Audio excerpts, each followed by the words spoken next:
Good evening, and welcome to Lord Lukan. Welcome back after a very, very long time. Far too long. Long, complicated story. We'll get there another time. Now, I know I've got Moka here waiting with me. I don't know if you can hear me. I can see you. I don't know if you can see me. Give us a little wave, thumbs up. There we go. The man is ready to go. Yes, about a year ago, I started an interview with a guy we all know as Mr. Moka Blast. And as you may know, it went a little bit awry and ended a little bit abruptly. Now, it is of course important to remember that along the way we are going to be talking about an issue issues where somebody did lose their life. So we need to also remain respectful on that. And we are going to be talking about some of the details of the events of last year. So I'll be aware of that. Now, a couple of weeks ago, Mr. Blast messaged me and asked me to finish what we started, some unfinished business. And it did make me wonder if after all this time I could actually add any sort of positive value to the events and the allegations which surround today's guest. So I was kind of left wondering, as is some of us, is Moka a misunderstood rapper and entrepreneur who's had a consistent run of misfortune? Or is he the biggest bullshitter since the Tuscon Pants on Fire convention? But that, my beautiful viewer, is up to you to decide.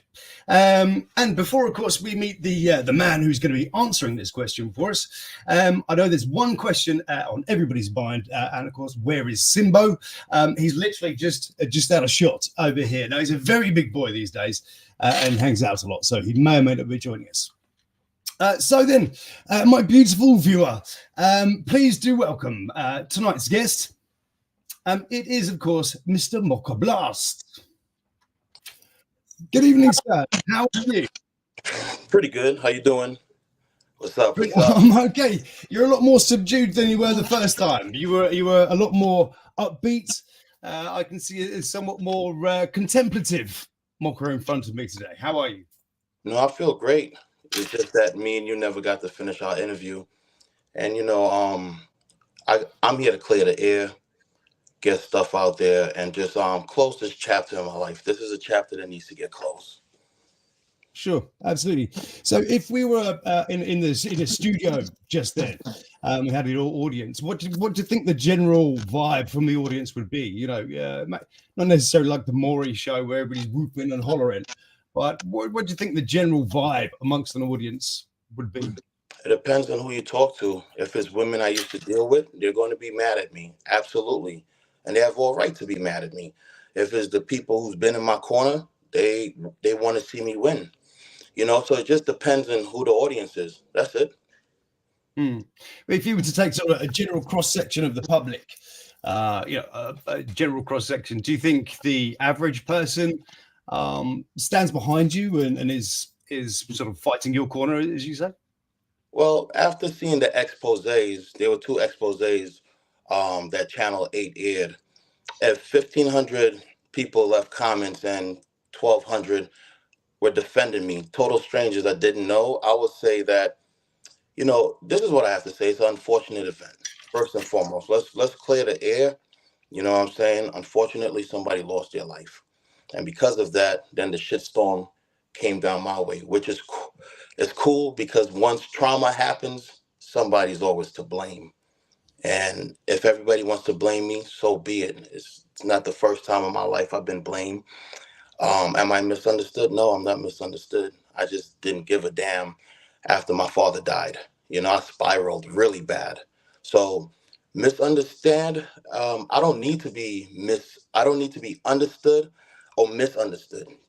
What I'm here to do is just give a more clear conscience to the situation. So if some people want to say whatever, if some people want to say, okay, cool, that's all it is. You could take it however you want to, whatever viewpoint you want to take it from. That's it. Okay, so what I did is I divided the interview down into kind of three sort of main chunks. So first of all, we're going to cover the last interview, kind of pick up a little bit where we were there. I've got some questions sort of surrounding that. I'm just a bit kind of confused. Then after that, we're going to look at then we're going to have a look at the romance scams. Then we'll come on to the the expose that you mentioned there. We'll come on to that and kind of do a section on that. So you know, and then after that, the third section is going to be called haters and fans. So we're going to look at comments and we're going to look at what people are saying, and talk through that. Is the plan. And then after that, there's going to be live discussion. Whether or not you want to stick around for that, that's up to you. Remember, just remember that you was making fun of me and Mills, and I came on initially just to show you I could stand the fire. Like, all this stuff means nothing to me. The fact that I'm still alive, that's all that matters. And like I told you, me here talking to you, I have to close that chapter. I'm not gonna start an interview and it end abruptly with you saying maybe somebody assassinated him. To me, I was like foreshadowing. You know, by you even saying that, this could have went a total different way. I could have been in a coma. I could have been dead. You know, every day I say to myself, I'm not supposed to be here. I'm not supposed to be alive. So you took that quite hard. You mentioned that a few times. Yeah, I took it. It's you know, I'll half defend myself on that. I'll half defend myself. No. Something's gone on, so I have to say something. Listen, you don't have to defend yourself. To me, it felt like foreshadowing. You know, I didn't get to see it. The person who defended me was you. You called Metro right away and literally said I was on a live interview. If I wasn't on that live interview because of my criminal past, I'd have went to jail. You know? So regardless, they would have took me to jail. I did not get arrested. Nothing happened. I suppose there might be you say that, but I wonder because there's we're going to come. I'll talk more about the police report later. But there was two other sources of video. One was a neighbor, and one was a ring doorbell or something like that. So just to add to that, there would have been more.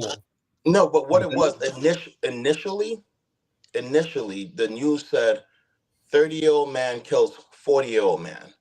So my people back home in New York thought I got killed because I'm 40. I'm 45 later this year. So when it says 30-year-old man, at first the cops were saying, you know, me outside. And again, like I said, it's an unfortunate situation. I really don't want to dwell on that, but it's like this. Me personally, bro, that whole situation, when I look back at it, because nobody really knows besides homicide and CSI and the DA and the judge. If there's ring cameras and 8 neighbors, they subpoenaed every neighbor's ring camera, and everything went in accordance with what I said, the neighbor said, what the homeowner Bree said, the 2 kids in the house said, and the next door neighbor. So it was 7 credible witnesses, and then the next door neighbor ring camera picked up everything. It was right over the wall, picking up everything that occurred. Right. So let's we're going to shift into the first question. Now, I've designed a couple of little things along the way, like I did in the interview last time. I like to break it up a touch, like an amuse-bouche for your mind as you go into each part. Yeah. So I'm going to ask you a question. Play along at home. There is method to the madness. People never quite understand. Why are you talking about these things? There is method to the madness. It's a hypothetical question, but it's not like these ones where someone says to you, okay, there's a goldfish dead in a room in a puddle of water. How did it die? And you've got to think about some ice cube melting. Yes, it's not like that. Ask away, Lord Lukan. Ask away, bro. I'm here for the I'm here for the fire. All right. So a runaway trolley is about to run over and kill 5 people. You know, in the old-fashioned railway thing, you had those 2 people that do that. You know, push the cart. I think that's what we're referring to. Okay, so there's a trolley, and it's about to run over 5 people, and you're standing on top of a footbridge next to a large stranger. Your body is too light to stop the train, but if you push the stranger onto the tracks, killing him, you'll save the 5 people. Would you push the man? I'm jumping off the trolley, bro. Moving forward, I'm all about self. I'm not pushing anybody. I'm not killing anybody. I'm not doing none of that. I'm jumping off the trolley. You're on a bridge, so you're safe. You're safe. You're on a Okay, bridge. I'm jumping off the bridge. Put bridge, whatever. I'm off. Okay, so on to main question number 1. Then it's to quote Dame Patty Stanger. Why now? It's been a year since we spoke. I know there's obviously it's the anniversary of various things, but why now? I couldn't say anything. I had a gag order against me. There was a civil suit filed against me. But after talking to Metro, on my end, so far everything is good. I had to go get my fingerprints. I'm doing a whole lot of stuff that I'll be either in upcoming years bounty hunting, so I had to go through the FBI again.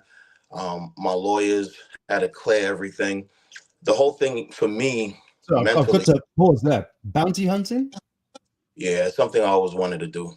Always wanted to do. The whole thing is mentally, this is what it is mentally. In the backyard, if you get the ring footage, I begged him to leave. I literally said, bro, I don't know you. Please don't do this to me. And I could see he just had it out for me. I never met the guy. I didn't know who he was. And it bothered me. It bothered me a lot. It bothered me a whole lot because I was begging him. I was like, bro, please leave. I don't know who you are. And he just kept saying, I'm here to kill you. You're going to have to kill me. And I literally had a look, and it just bothered me. When I went down to homicide and I was being questioned, they asked me why it took so long. It took 15 seconds for me to finally, do that. When I said it bothered me, because I told them it was like me looking at myself in the mirror and I could see the hurt in his eye. But if I didn't do that, I would have been dead easily. Okay, cool. So I'm going to take you back to that night. It's around about 6:30. And you and I are actually talking about the delightful Montana Mills and your situationship is what you were talking about, I believe, at that time. A shame, actually. I was really looking forward to the bit about Juju. According to the police reports, Lendor's at the front of the house at that particular point in time. There's activity there. And he's trying to make entry through the front door. Now, if you look at that point in the video, you can see that you've become more animated. What could you actually hear? This is something people have often said, well, couldn't he hear him? Like, what was going on? Okay, so what happened was he had wished Bree some very ill words about her and her daughter. He said some really harsh things, and it's in text. It's in email. That's all in the police report that will never get released. I have it. If you want to, I can send it to you. And Bree answered the door while I was in the back with you, and she walked down the block. It's a very big block. So Bree went all the way down to the corner where there was a neighbor fixing his car, and her and Lendor got into their little squabble, and he was shaking her. He spat on her. It was really bad because when I came out and heard the cops talking to the neighbors, they were saying a bunch of stuff. I was just saying to myself, wow, how did this get here? I'm a brother chilling in the backyard, talking to one of my new antagonists. That's how I look at you. I look at you as an antagonist, and I'm just saying to myself, damn. It went from this guy trying to chew me the fuck up because you're a very intelligent dude, so it's playing chess. I'm running around your questions purposely because I'm like, he came at Mills, he came at me. I'm a dodge your shit, playing the game. Then I had to fight for my life. And in fighting for my life, that whole shit that happened after him and Bree had a falling out for it was 40 minutes outside. It was very long, and she was all the way down the block. If you notice, I repeated something twice because when I looked to the right, the shingles off the house fell off. I thought it was an earthquake because 2 weeks prior I was in Cali and an earthquake happened, and that's the dumb shit that happens. The house shakes and then stuff moves about. I was like, okay, cool. But then I started like feeling the house shake really hard, and I heard a scream, and I was like, why would Bree be screaming? Like, it never registered until I seen him kick the door open. He came outside, and shit got real cloudy after then. And that's why you heard me scream, hey, yo, I pulled my gun out. I said, yo, put the bat down. What are you doing? You know? So he So, messed up my car. Hold on. He beat the shit out of my car, destroyed that. He beat the door down. My studio, I had equipment that was damaged. The first room he went into was the bedroom, thinking I was there with the bat in his hand because somebody said I shot an unarmed man. In the police report in the expose, they said he had a bat. So we gotta make it make sense, you know? How could I be lying at shooting an unarmed man when Channel 8 said he had a bat? He entered the house and you hear Bree yelling, he broke the door down. If Bree and I were lying, I'm a former felon. I'd have been in prison. This cost my family 6 figures. Mind you, I did nothing wrong. I was minding my business. I knew nothing that was going on outside. And yet, because of my past from New York City and Florida, I ended up spending a lot of, my parents had to put money, I had to put money, the studio, I had to sell everything out of the studio. I had to shut the barbershop down. I literally lost everything besides my life. And believe it or not, that was the best feeling ever, knowing that I could lose everything and still start over. What really sucks, and what I always wanted to say, I reached out to his brother Quinte right away, wrote something very long, apologized, and said, listen, bro, if you need to, I would love to talk to you in person. Is he going to be mad at me? Yes. Does he have all right to be mad at me? Absolutely. So too does Miss Deborah Gates. But I wanted to reach out and talk to them because how we do it back in New York City, regardless of the situation, you have to find closure. The only way I'll find closure is this interview helps a little. But if I could sit down with his brother, because I post shit on Instagram, and sometimes his brother will look at my page, and I'm just like, bro, I wrote you and literally said, if you want to sit and talk, let's sit and talk. So as for what happened from outside and him kicking in the door, and he once a computer, people thought that when my computer got slammed, the gun went off. The gun didn't go off. It was 15 more seconds. Cops in Metro, so okay, CSI. so couple of Go ahead. couple of points in there. The baseball bat's a really interesting one too. I was going to talk to that a little later, but we'll come to that now. But how would you say though, if I said that, is it Quinte? I don't know how to pronounce it because I've spoken to Quinte and he said he wouldn't talk to you because he'd had nothing to say to you. Yeah, What I told you. did you say I to that? told you he has all right to be mad at me. I took his brother from him, bro. As black men, we take our little brothers seriously. I reached out to him. I made sure right away. I tried to tell him, look, bro, it's a miscommunication. I can't say anything. I couldn't. I was under a heavy gag order. Heavy. I couldn't say anything up until now because now I'm allowed to talk. And because I'm allowed to talk, I'm going to finish this interview with you. That's grown man to grown man. Regardless if he doesn't want to talk to me, I still want to apologize to him and his family because I took a life. I defended mine, but I still took a life. Even though I'm in the right, I still want to tell them I'm sorry. He says it's up to God. How do you feel about that? Who said that? Quinte. I don't listen to what I just said, bro. I reached out.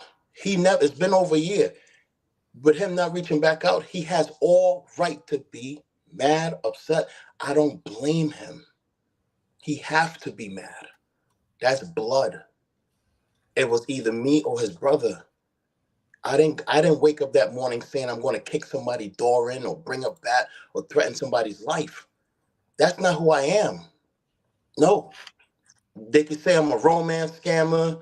They could say I'm this. They could say I'm that. I'm not somebody who's going to spaz on a woman or spaz on a guy over a woman. Either or. I don't care about that.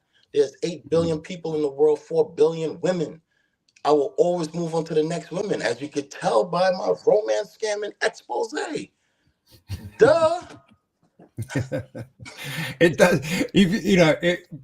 You know, no matter which point of view, you know, some things don't make sense, and I think that's probably one of the things that's probably most intriguing as you as a character to sort of study. You know, this is you very much a really interesting subject because some things are just so, you know, I don't know. It's difficult to say, but so just going back again then to Lendor, the baseball bat. In the police report, it says that the baseball bat was seen at the front door. He had picked up a mobile phone at the same time, or something like this. And there seems to be that discrepancy. So where do you? What's your side of things? All right. So they said and this is the best thing about police reports, right? It's how many cops enter the scene, who moved what. That's something I can't talk about gag order wise. Again, here we go, and I'm gonna just say it like this. You literally heard me on the phone, okay? But yet the same phone you talk of is at the front door underground. The cops pulled a gun to me, so while I'm heading outside with stuff in my hands, they told me drop everything. I dropped everything. Okay? I dropped everything thinking I'm bringing the stuff out to show my point of view. I literally told them in the backyard, hey, I have a gun. I could unload it, take the bullets out, because as a black man, I'm thinking they're going to shoot me as well, regardless. You know what ended up happening? I had the stuff in my hand.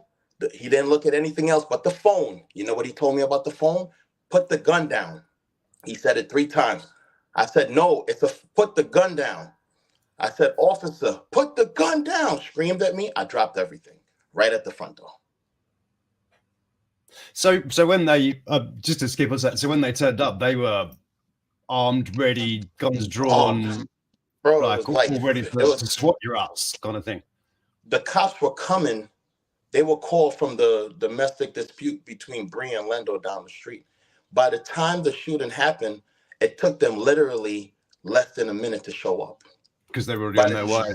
They're already on their way. And the first one to come was a motorcycle cop. So he came with his partner, and then 2 other motorcycle cops showed up. So it was 4 guys coming at me to come out the front door. That's got to be pretty hairy. So but let's just say then if when he approached you, let's say he did. Okay, let's argument's sake he didn't have something in his hand. I mean, in the report, or in fact in your interview, you say that he had his hand behind his back and it made it feel like he had a weapon. I think that's the wording. That's pretty much verbatim that you feel that he's got the weapon. So if he was unarmed, would it just have been if you were unarmed then, and it turns out that he wasn't, then would it have been an old-fashioned fisticuffs? Listen, bro, I would have welcomed that. That's what I wanted. I wanted that. You got to understand, when somebody's in rage, it's no talking, there's no calming them down. The more I try to tell, I literally said this when he came out, and I said, yo, bro, put that shit down. And he's here yelling, I'm here to kill you. I said, what the fuck is, in my mind, what the fuck is going on? I literally said, Bree, are you fucking this dude? Bree, she just got her ass whooped. You know what I'm saying? He literally said, bro, I'm here to kill you. You're going to have to kill me. And I begged him. I said, bro, I don't know you. Get the fuck out of here. Mind you, I have the gun in my hand, telling him, please leave. I said, bro, do not do this to me. You know? And it took between 12 to 15 seconds. And I'm not going to talk about what transpired after, you know? Just like how there's people who said I was going to be persecuted or prosecuted, whatever they said. In my mind, I know I did nothing wrong. I know I try to reason with him. Nobody's saying that though. They made it sound like an unarmed man entered the house. According to somebody, they said he came there to remove me because Bree wanted me gone. Somebody said that, right? That's not the reason why he came there. He showed up unannounced. You know, that's what's in the report or whatever. All I'm saying is this: I don't give a damn about what the report says.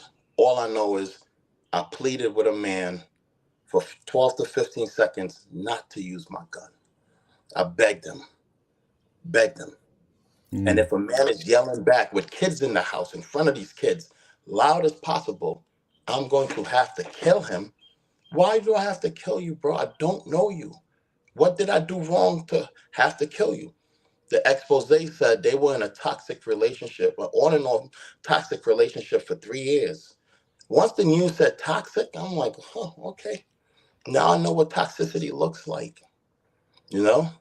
Mm. You know? So sometimes it's difficult for I was talking to a doctor actually about it, and I was saying, actually, but if you just replace the word gun with any other kind of weapon, you've got any other problem, any other place around the world. This isn't, it's not unusual, this sort of thing. And over there, so in Las Vegas, then it's an open carry state, right? So you can open carry a gun, but you've got to have a permit to be able to conceal, which is what you had, correct? Yeah, but in your house, you can't close carry in your house. You have to open carry. Your house is your castle, So, what did I do wrong? I was literally living there. If he was knowing Bree for 4 years and he never per se lived there, and I knew Bree for 17 months and I lived there twice, what am I doing wrong? Again, regardless what anybody says, the only reason they're going to have a problem is because these people want to see me fail. And the sad part about it is I'm not going to. So as much as they talk about me and do exposés and whatever, I actually enjoy that. I enjoy Why it. you though? Why do you think people would be quite so impassioned in their These are women that I let's used to say? deal. These are women I used to deal with. What pissed everybody off is the article said girlfriend. Tammy England came up after the shooting in May saying we could still make it work. I have 30 messages from her pleading. But then we went to court because she filed a TPO against me saying I did revenge porn. But she didn't talk about the fact that in court, the judge literally told her, you're a woman scorned. The judge, she came with a pile of stuff this big, mentioning Bree's name. And we have a statement against Bree. I was in court with both Mindy and Debbie, and all we did was just laugh at Tammy. The judge shredded her. I told the judge, Tammy told me she had herpes, And then I said, maybe I have it, knowing that I don't have it. I even got another test. It was just so much stuff. And anything about me, people want to use over and over to try to rip me down. I look at the Bill Cosbys, the Diddy's, the R. Kellys, the Jonathan Majors. The difference between them and me, I'm from the streets. None of that shit bothers me. Good press, bad press is great press. The only fucked up shit about it is a man lost his life. And that's what bothers me. I don't care what these women say.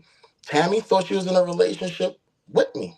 You know what I'm saying? Becky Barney, that she's talking about, oh, he's gonna lie. Becky was head over heels about me. She even had me talking to her son Dylan. So all the hate from one aspect, they all supported me. Now after I have to pick something. I have to pick. Oh, you're not gonna want to talk to me or be with me? And then, is everybody coming at me? Do they have all right? Of course, that's a woman scorn. Hell hath no wrath in a woman scorn. If they didn't, that means they didn't give a fuck about me. Brenna, me and director will always laugh at the whole Brenna situation. I've had threesomes and foursomes with Brenna Malin. She said I put a gun to her head, right? And she has the video. I literally went to Clark County School District and showed them the full video. She got fired. And then she tried to come and say, oh, I'm leaving Vegas. I don't want to work here no more. They let me go. And I'm just looking at her and saying, damn, Brenna, you really purged yourself from the news. And I'm bringing it. She will always say she was never. They fired her. I showed them that video because here it is again. I told her to leave my house, and she didn't want to leave my house. And it was an apartment. This is an apartment. And if I'm having threesomes with her, and I'm fucking her and her best friend, right? I'm fucking Brennan, her best friend, Shelly or Shelby, whatever the fuck that bitch name is. And I'm saying, damn. And then Brenna before and back in 2020, Brenna and I had a falling out. So she sided with director and she was sliding in everybody inbox, Mocha this, Mocha that. She made so many fake pages. Director showed me everything.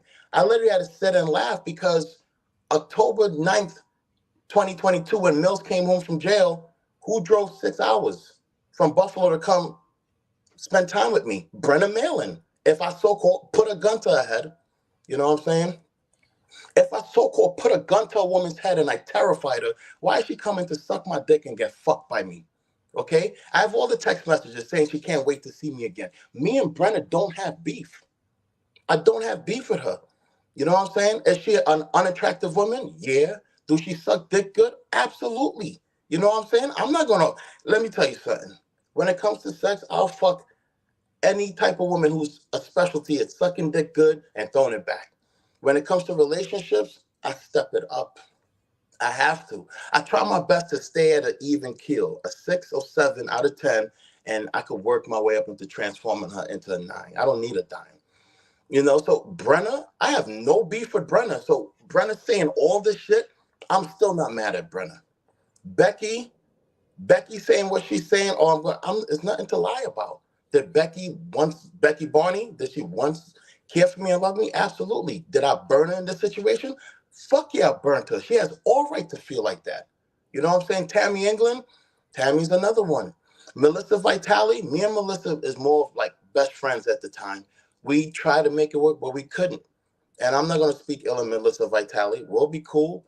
You know what I'm saying? Yvette Williams, me and Yvette had, she sent stuff to my house from England, and I would take it to her, or I will send it to her. You know, me and her had that deal. But Yvette Williams did help me. And once I get back on my feet, I'm going to, you know what's crazy about this? I'm still going to look out and right all my wrongs.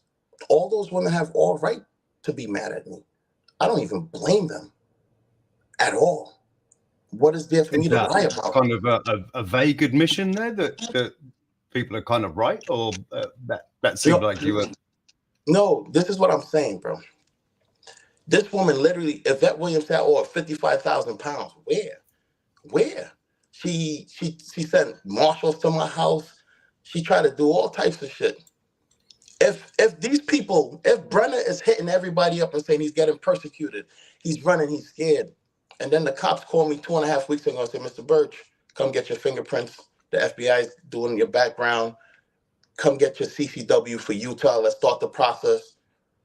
What is that telling you? Who's covering up for who? You think they really want to cover up for me? Nobody's going to cover up for me. I'm a sacrificial lamb, bro. They will throw me to the wolves. And they did, and they tried, and I came back leading that wolf pack, bro. There was a lot to unpack. There. Wow. Okay, so there's a couple of things that really stood out. I think there was. So can we just run back? I've gone totally off track because I've been distracted. So you take a woman when she's a 7, and you turn her into a 10. 9. A 9. Oh, okay. Well, I mean, perfection is something else. That is a bizarre thing to claim. Is this something that generally is kind of? Do you find that women are attracted to this sort of thing? I mean, to me, this is a bizarre thing to say that you would take a woman and make her better, purely by I don't know what do you do? I said as it goes along, I'll build her up. I'll, like, if she has dreams, aspirations, whatever she wants to do, I'll definitely help her. But that's a woman I'm taking it to the next level with. You know, when you start off with a 9 or a 10, they already have their prerequisites that they want from a guy. I'm not going to change myself for who I am. When you start off with a 7, a 6 or a 7, you and her could build together. That's all it is. A lot of guys when you deal with these dimes, it's a lot of makeup, a lot of time spent in the mirror, a lot of wayward conversations. With a 6 or a 7, hey, let's go swimming. Okay, cool. Boom, jump in the water. I dealt with a 10 at a very young age. I was 16, my first love. It would take her 2 hours to get ready. I hated it. Then when I would hug her, she would smear makeup on my shirts. I hated it. So I stayed away from women who wear a lot of makeup now. I don't want it. I don't, That's a I badge think of so. honor. That's a badge. You don't like that. I'm kind of all right with that. If you look down and you've got a chest full of foundation, I kind of like that. You kind of shit. You can't wear a white t-shirt, right? If you're going to be doing some serious cuddle action. But yeah, I don't see that. Just yeah. Okay. So what I want to do, I'm going to just drag you back again. I really want to talk about your rating system. But I'm going to leave that a little. Just out of curiosity, what rating are you, 0 to 10? Me? Yeah. Where would you put yourself? A 7. A 7? Yeah, 7. If I clean up nice, trim the beard, cut the hair, I'll give myself an 8. I look a wreck right now. I'm building out a studio in downtown Vegas. So when you're building out, you just let everything grow wild. Yeah. All right. So you got the work. So an 8. So who else would be examples of, I don't know, people that we might know that are an 8? I don't know. I don't know. I'm trying to think of celebrities that might be 8. I know I've got the word name Ryan Gosling in my head, but he's quite attractive, isn't he? What's he, like, a 9? I don't know. I don't know who Ryan Gosling is. Me neither. It just come to my head. Anyway, so we're moving on. I just want to come back to it was this thing that you've been saying just earlier. You were saying about the you were reasoning with him, and you were sort of, as he was coming towards you, whatever you were saying. According to your interview, you said you gave him verbal warning. You say this is I'm going to shoot you, or like fuck off, or you're like, how does that sound coming from you? For me, it sounds like really terrible because I'm English and I can't threaten to someone to. Yeah, I wouldn't be able to mug anybody. Nobody'd be scared of me. But what does a Moka Blast say? If somebody comes in a place where you're laying your head at, right, regardless of who it is, it could have been the landlord, it could have been whoever. Your first word shouldn't be, "I'm here to kill you." Your second word shouldn't be, "You're gonna have to shoot me." And the sad part about it, I tried to stall, bro. I tried to stall, and I failed. And I failed miserably. I tried to get him out of there. He did not want to hear me, bro. He didn't. Because in the video, I was trying to kind of catch what's said, because this is an incredibly short period of time from where he's appeared in your eyesight, whether it's in your peripheral. So I don't know. So I was looking at the map, and so as he came in, he came past the long building, right? So he came down the side, and then along past that long building with the pool on the right hand side, yeah, to Yes, where sir. you were just underneath that little kind of awning sort of thing. Sir. Yeah. Mm-hmm. So, I mean, there was a very, very short period. I mean, we're talking, I think it's like 3.5 seconds between you noticing him, then you stand up, and then the laptop goes down. So I was trying to kind of, there's a 3-syllable thing that's said before, in between you noticing the laptop going down. And it sounds like drop your stuff or drop yourself. But it's difficult to know who actually said that. That was me. That was me. It's like drop your stuff or drop yourself. It's a very it's a three Stuff. Stop. All right, so it's stop. Stuff. STUFF. I'm saying it while grabbing my gun, because as soon as his foot came out, I could hear the noise. He was like, "Oh!" He kicked through the door. So like I said, it's an unfortunate event. It bothers me. It bothers me. I didn't come here to gloat or people saying defend. I didn't have to defend myself. If Metro, if the DA, if the judge, nobody charged me criminally, it's not me defending myself. It's the powers that be saw it that Mr. Birch, as a person who's been to prison numerous times, exacted the correct steps to prevent further damage. Okay. Yeah. So, but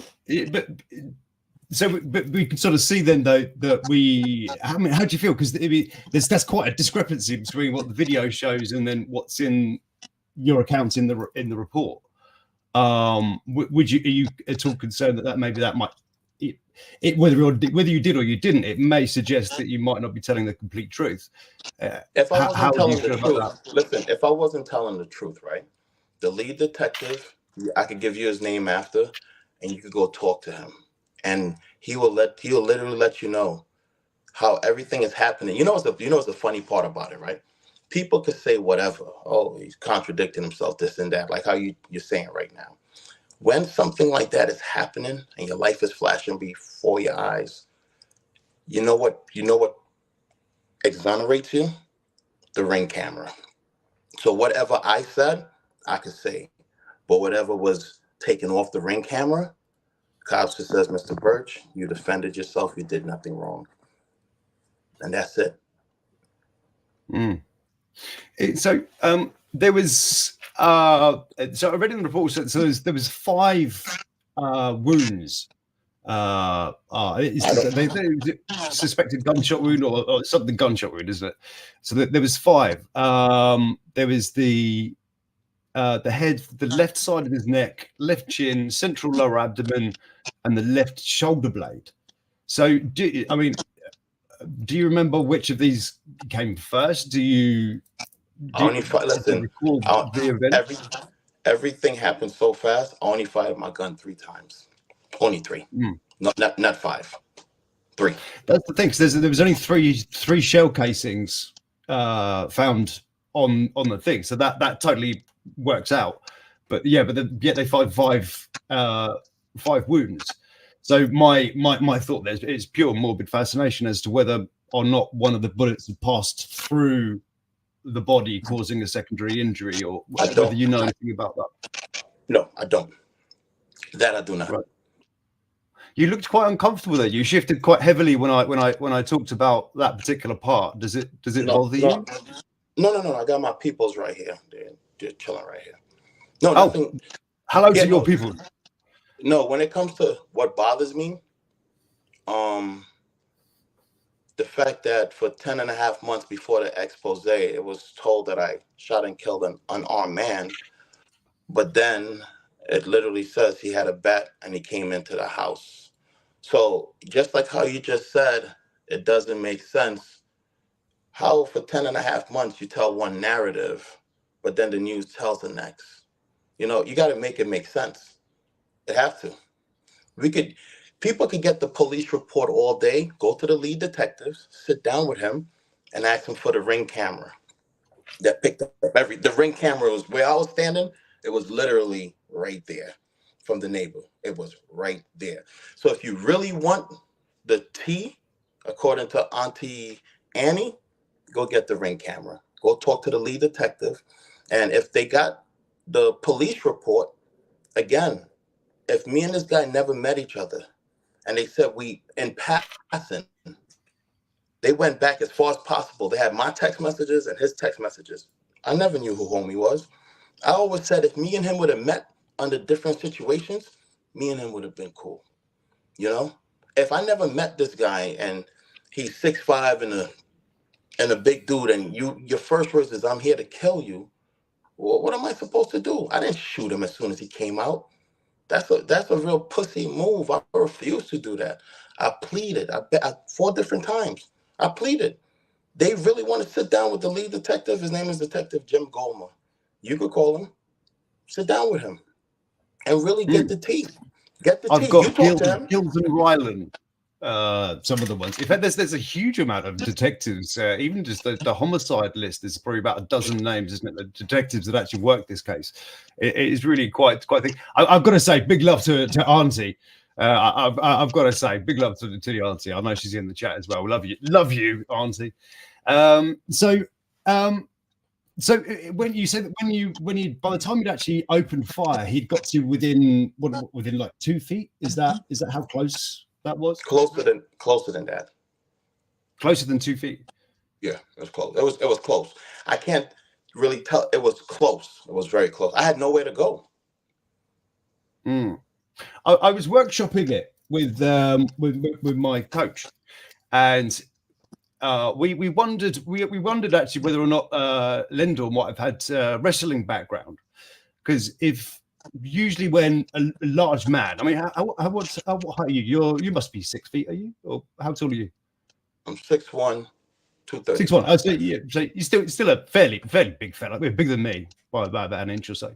So yeah, so if he's standing less than 2 feet away from you, surely the easiest thing to do is to hit you or to strike you or something like that, to charge you with your head down at 2 feet. If you're over 6 feet tall, as soon as you come down, you're going to have traveled 2 feet. So I'm wondering if that was further away, because it just doesn't seem quite right. As I say, I was role playing it with somebody. We were trying to kind of see what happens in this tight situation, in purely in self-defense kind of way. What do you think about that? There's nothing to think about. Unfortunate event. If a man comes out and the first thing he says, "I'm here to kill you," what am I supposed to do? What would you do if I break into a place where you call home, right? And I say, "Lord Lukan, I'm here to kill you," and you just say, "I'm quite a large man." What are you going to do? Go ahead, Moka. Go ahead and kill me. And you don't know me. You don't know me from a hole in the wall. Make it make sense, bro. Listen. Remember, you and I, you're my antagonist. No matter what you say, it's to always try to make me look bad. And I actually appreciate it, because no matter what, after this conversation, no matter what anybody says, Detective Jim Goldmer, ring camera, listen to what was said. Listen to what was said. Listen to me beg him to leave, saying, "Bro, do not do this to me. Don't do it." In my mind, I'm like, fuck. I'm in a situation I didn't know about that's happening right now in front of me, live. I just got off an interview that me and you was trading wits, and I'm having fun. You're trying to tear me apart, and I'm just tiptoeing around. And look at the fucked up end result, bro. And a year later, we finally get to put a closure on it. So no matter what you're saying about, a big guy, wrestling background, whatever, I knew nothing of the dude. I don't know if he liked orange juice or coffee. It sucks, because in another lifetime, him and I would have probably been cool, bro. Interesting thought. So the story broke really quickly. I think from I got a message actually from Mr. Mills, in fact, and he was the one who had chucked me the first sort of news bulletin, if you like, of the whole thing. There was a detective standing outside the address. I mean, and there's a great deal to think about, but at that time, were you kind of thinking, okay, this is where people are going to start to see other parts of my private life? Were you worried about that at that particular point? No. Why would I be worried about that? I'm an bro. Everything that Bree wrote to Nicole about, justice for whatever, all that's online. Everybody know my mom lives in Florida. Everybody know my dad is my source, but I love my daughter. I put everything about my life out there. I'm an entertainer. I have nothing to hide. What? It's not. Listen, I'm not a sex trafficker. I'm not a pedophile. I'm not none of that nasty shit that's going on in the news with Diddy. None of that shit's coming my way. I'm not a rapist. None of that. You don't think the detectives pulled all that shit up? People was calling them saying he did this, he did that. He literally called me every other day like, "Hey, bro, the reason why this case is taking so long is because a bunch of women," I'm not going to use the adjective that was utilized, "are saying this and this and this and this and this and this about you." And I'm like, "Officer, do whatever you need to do, bro." At the end, if I'm alive, what's embarrassing? Okay, allegedly, I'm a romance scammer, which means allegedly I went into women's bank accounts. I put a gun to their head and said, give me all your money. Romance scamming. Oh, I hacked their bank account or I stole their cards. Romance scammer. Oh, you know what I'm saying? No, these women gave me money out of their own free will. Okay? How was that a romance scammer? They gave me money. You know what I'm saying? I gave them a good time. All That right? is kind of the definition of romance No, scamming, though, isn't it? That they give it to you no, hold willingly. Like, that's kind Listen, of how romance willingly, scams work, right? listen to this. Hold on, listen, ready? Listen to this. If you giving me money and you're helping me, and I'm giving you a good time, and I'm helping you, and I'm saying, hey, I'm gonna get on my feet. And I was close to getting on my feet. I had an investor. I went through a SPAC, and they were about to cut me a nice check. And once this happened, everybody abandoned ship, bro. So I went from being close to knocking down the building that I have downtown and building 3 stories to losing everything one by one by one. My private life, I don't give a fuck about my private life. I give a fuck about my financial life. And for 12 months, it was just like, damn, I can't make money the way I'm accustomed. I can't go here, I can't go there, I can't travel. Why? Because I gotta take care of this case. This case, this case had to get closed. Did WeTV contact you? Did they Of course say they anything did. to you? Yeah, of course Can they you did. tell us about that? They contacted me and said, hey, we just want to make sure everything's okay. You know what's going on, and I told them, look, I can't really talk right now, and after everything is done and over with, I'll reach back out. And I left it like that. They contacted me. It was just like the news reporter. So Channel 8 tried to call me. They called me like 10 times.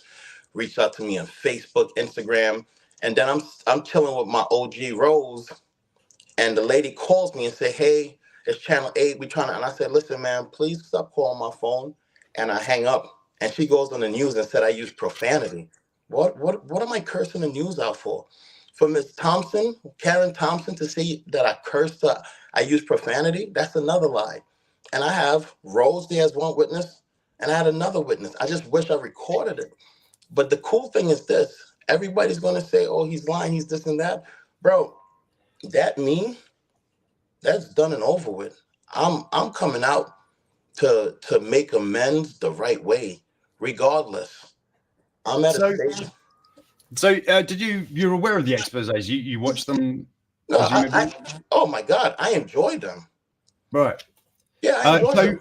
So you see, she presumably she must have contacted you at some point and said, I don't know, like, hey, look, I'm doing an expose on you. Do you want to make a comment? Yeah, What can you tell me about that? she harassed me. This woman was her. I had a block on Instagram, block on Facebook. Then she had 2 of her co-workers from Channel 8 trying to reach out. It got downright. It was like, why are you doing this? Woman, I don't want to talk to you. What am I going on the news for? I'm not going on the news. Me and you have nothing to talk about. That was orchestrated by other people.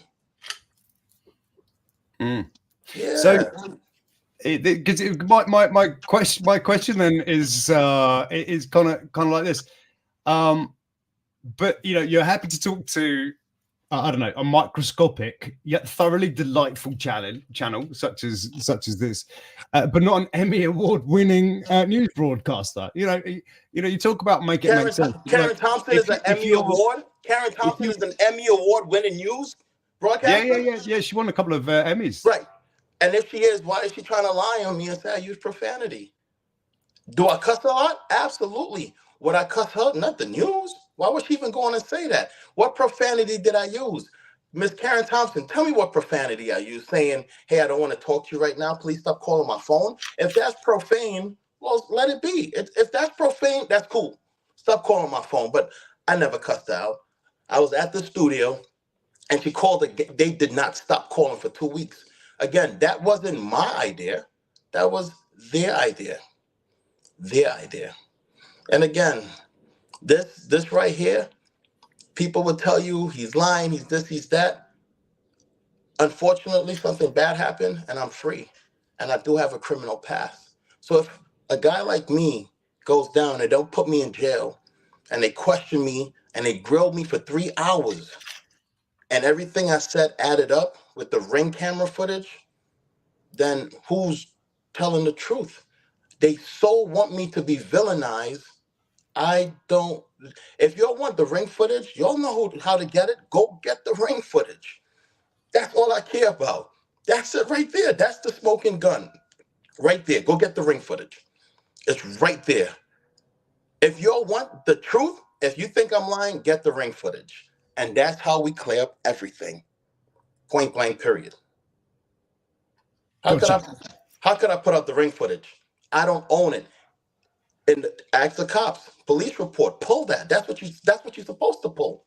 Pull that and see there was a 12 to 15 second me screaming at him, begging him, saying, bro, don't do this to me. Get the fuck out of here. They made it seem like an unarmed man came in the backyard and I shot him within seconds. No, that's not who I am. I will talk to a nigga first. Always. And that ring, listen, being on live and that ring footage, I'm good to go. That night, I was good to go.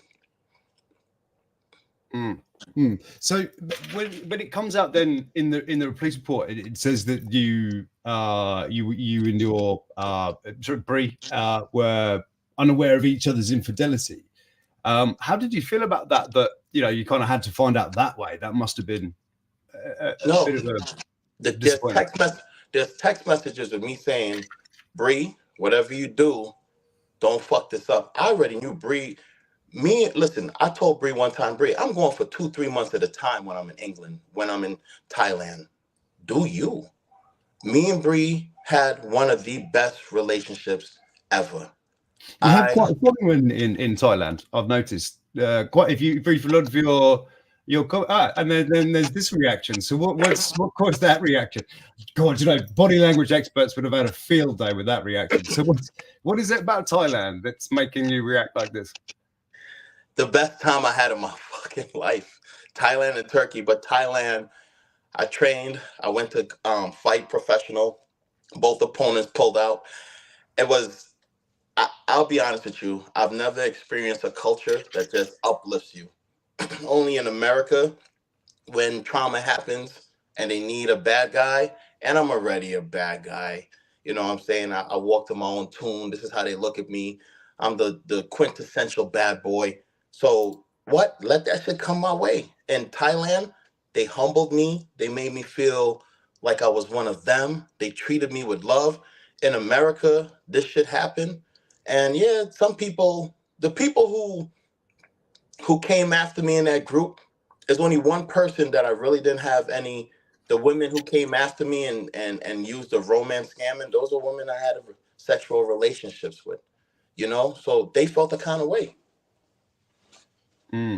Yeah, they felt the kind of way. And like I said, bro, regardless of this entire situation, I still got to right all my wrongs. And I've been saying that, I've been saying that.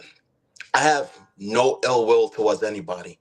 Shit like this makes a nigga like me grow the fuck up too. Cause I walked around with a I don't give a fuck attitude. In 2019, I lost the love of my life to pancreatic cancer. Guess what? When I was fucking around with her the last year and like 5 months, I didn't have sex with her. I told her, look, Trish, I'm out here doing dumb shit in these streets. I'm dealing with so many women. And we became even closer. She died November 8, 2019. My dad dies January 10th, 2022. Losing my father was my demigod. Once I lost my dad, I can't even tell you what happened. I was drinking, I was popping pills, my back was busted. Bro, I was a wreck, bro. I was the worst version of myself, worst version of myself. I wondered sometimes if it was because we go back, just sort of going back to Montana Mills a little bit. We had the whole, hide the ring, or that was kind of like your whole kind of. You almost had like a whole marketing thing down. Was it hide the ring or keep the ring? What was your phrase? Oh, it was a phrase you used to use. You wanted it on a t-shirt. You got to take that hardware off. Hardware, that's it. Take the hardware off. So I wondered then, really, if kind of like kind of that you were practicing what you preached, and kind of Brianna just fell under that policy.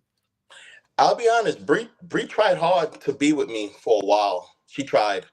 She picked up. She was surprised. I'll go to different countries. She'll pull up. We'll talk. We'll have fun. But again, Bree met me um, a month and a half before my father passed. And within that first month and a half, me and Bree had the time of our lives. When my dad died, I was different towards her. I didn't care. I told her, go do you. Go. I told her, go do whatever the fuck you want.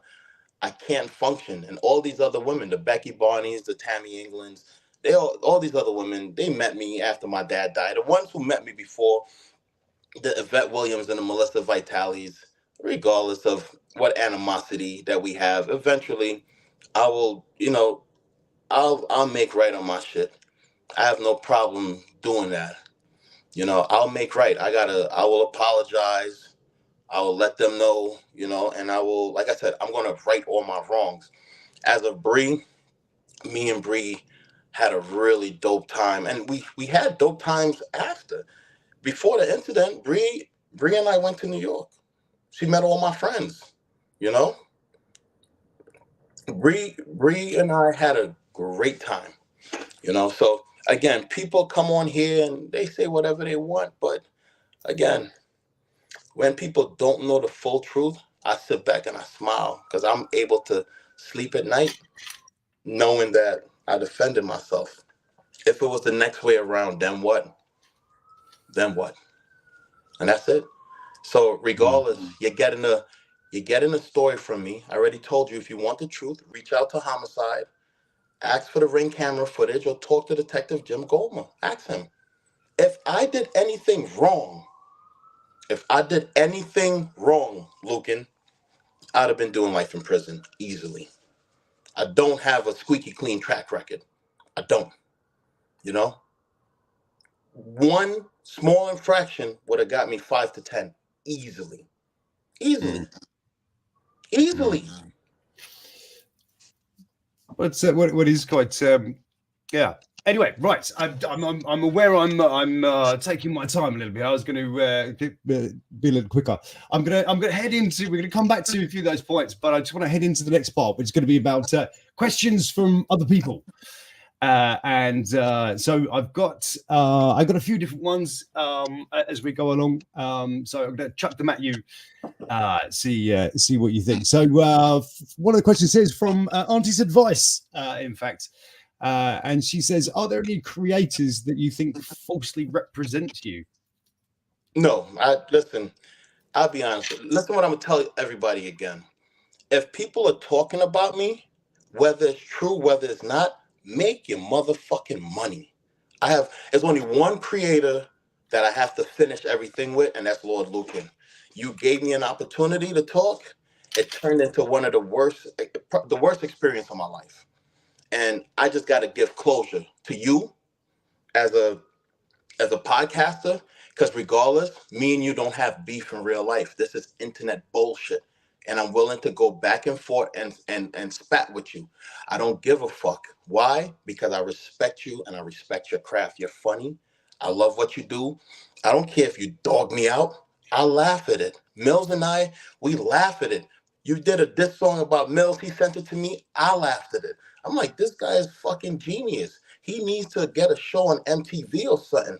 You will go I'm far. not signed anywhere. I'm looking for a label, Moka. If you're interested, sign me up, man.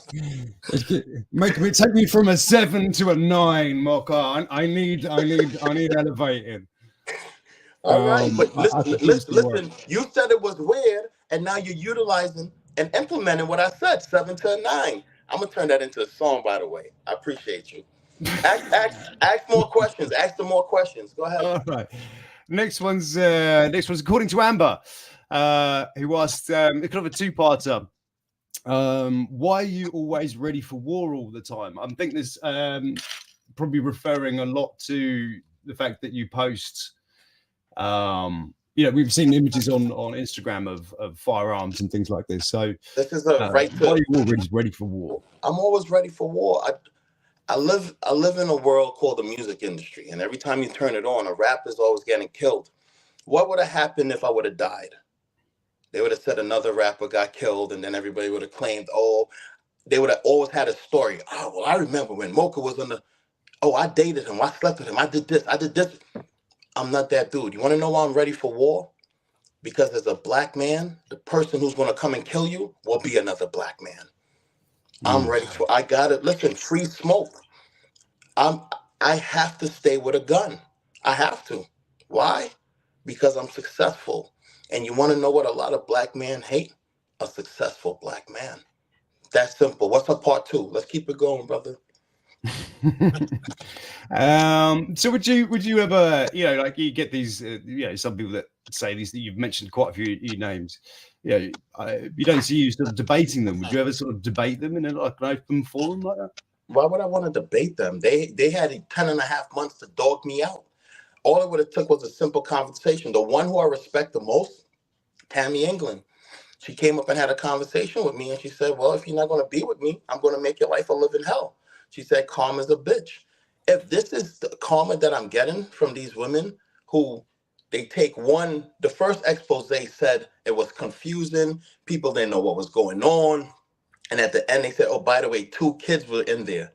If there was anybody else who did this, it would have been an open and shut case. But because it's me, people want to see me fry.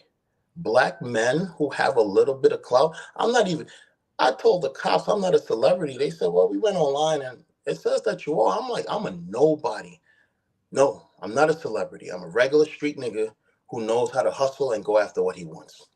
And if what I do is bothering people because I killed a man and then everybody wanted to get a pitchfork and a bonfire or throw me at the stake, I could give a fuck less, bro. I'm an entertainer. And the question is, Russell Crowe said it in Gladiator, are you not entertained? Great film, actually.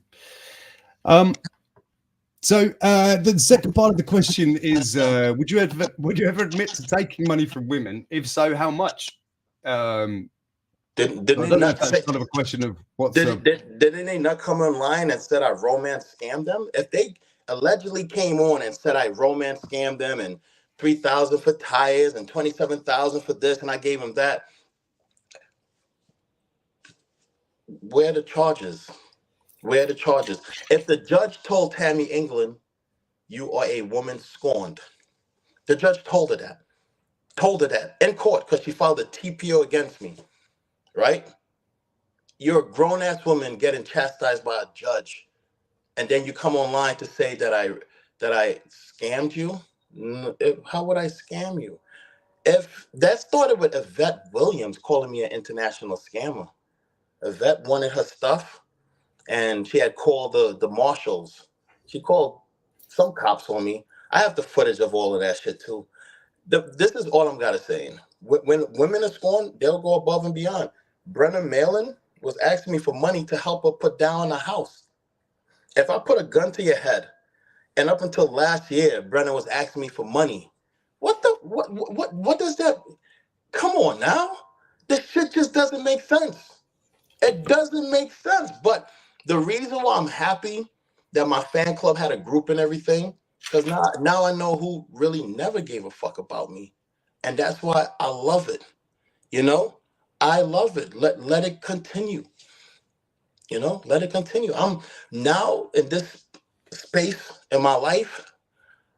Like I said, even I had grown up to do. I had to come out of a really bad funk. And as a man, you have to say to yourself, like, yo, bro, that was bad, Moke. Now I'm just like, whew, okay. I got over the death of my father, got over the death of Trish. I got over my situation. Whoa, I almost died. Death almost came in 3. I lost 2 of the closest people that meant the world to me, and I almost lost myself. Clean up your act, Mo. You always walked around saying, oh, I don't give a fuck. Well, I do give a fuck now. And I will stay with a gun. I will stay with a gun. If I wear a chain, a nice watch, and a bracelet, chances are somebody's going to come and rob me. So I'm supposed to have somebody take a gun and rob me. If you see me online with guns, there's the white guy who has a bunch of guns and he's shooting it and he's waving it and he's screaming Antifa or he's screaming some type of shit. Nobody gives a fuck. But because I come online and I got guns, I've been having guns for the last since I was 16 years of age, since social media started in 2006 from Facebook, even Black Planet, I had pictures with me with a gun. What the fuck does me having a gun and saying I'm ready for war, what does that, how does that affect people's lives? How? Cool. Actually, there's just one more actually that she's put in this one. Does Moka have a girlfriend? Have you currently with anybody? Oh shit, according to Amber, ask that? No. Me with a girlfriend? Negative. Nope.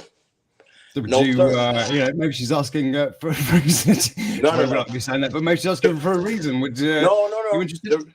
The reason I can't have a girlfriend, I gotta go heal myself, bro. I gotta go to therapy.